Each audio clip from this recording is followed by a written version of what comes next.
Assalamualaikum warahmatullahi wabarakatuh. Nama saya Elena Vitasari. Saya dari Prodi S1 Perawatan semester 5.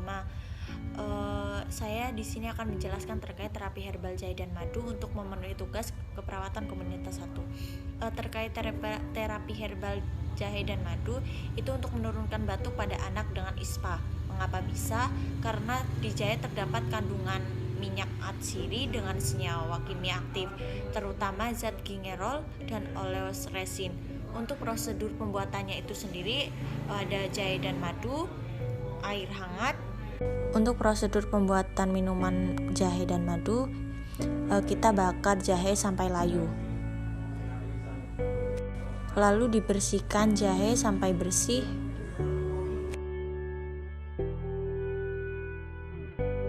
Kemudian potong-potong jahe yang sudah dibersihkan. Selanjutnya masukkan jahe ke dalam gelas. Selanjutnya tuangkan madu 2 sendok makan ke dalam gelas yang sudah berisi jahe. Kemudian tuangkan air hangat ke dalam gelas.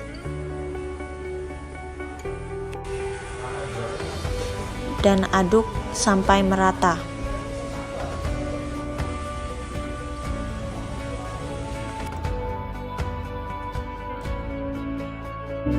Dan inilah hasilnya.